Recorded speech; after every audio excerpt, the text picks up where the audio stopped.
ಶಾಲಾ ಪ್ರವಾಸಕ್ಕೆ ಹೊರಗೆ ಹೋಗಿದ್ವಲ್ಲ, ಎಲ್ಲಿಗೆ ಹೋಗಿದ್ವಿ ಹೇಳು? ಸ್ಮಿತಾ, ಕೃಷ್ಣನ ಅಜ್ಜಿಯ ಮನೆಗೆ. ಅಲ್ವಾ ತೋಟ ಎಷ್ಟು ಚಂದ ಇತ್ತು ಅಲ್ವಾ ಸ್ಮಿತಾ? ನಾನಶ್ರೀ, ತೋಟದಲ್ಲಿ ಏನೇನು ಬೆಳೆದಿತ್ತು ಗೊತ್ತಾ? ರೀತಿ ಅಜ್ಜಿ ತೋಟದಲ್ಲಿ ಕಾಳುಮೆಣಸು, ತೆಂಗು, ಅಡಿಕೆ, ಬಾಳೆ, ಕೋಕೋ ಬೆಳೆದಿದ್ರು. ನಿಂಗೆ ಗೊತ್ತಾ? ಧ್ರುಪದ್, ಅಲ್ಲೊಂದು ಕಾಯಿ ಬಿದ್ದಿತ್ತಲ್ಲ, ಅದು ಯಾವ ಕಾಯಿ ಗೊತ್ತಾ?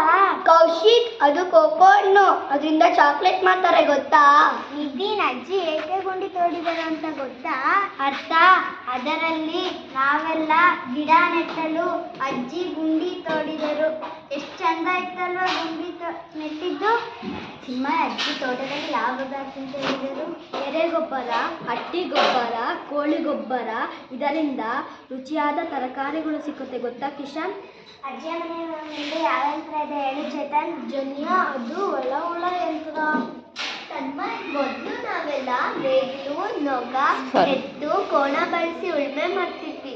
ಆದ್ರೆ ಈಗ ಎಲ್ಲಿ ನೋಡಿದ್ರು ಯಂತ್ರನೇ ಯಂತ್ರ. ನನಗೆ ಅಜ್ಜಿ ಮನೆ ಹಿಂಗಡೆ ಒಂದು ಗುಂಡಿ ಇತ್ತಲ್ಲ, ಯಾವ ಗುಂಡಿ ಅದು ಇಂಗು ಗುಂಡಿ ಅಂತ. ಅದರಲ್ಲಿ ಮಳೆ ನೀರನ್ನು ಇಂಗಿಸುವುದರಿಂದ ಅಂತರ್ಜಲ ಹೆಚ್ಚಾಗುತ್ತಂತೆ ಗೊತ್ತಾ? ಅದಕ್ಕೆ ಅಜ್ಜಿ ಮನೆ ಬಾವಿಯಲ್ಲಿ ಈಗಲೂ ನೀರಿದೆ. ಹಾಯ್ ಫ್ರೆಂಡ್ಸ್, ಅಜ್ಜಿ ಗೊತ್ತಾ ಗೋಡಂಬಿ ಎಷ್ಟು ರುಚಿಕರವಾಗಿತ್ತಲ್ಲ? ಸೂಪರ್ ಆಯಿತು.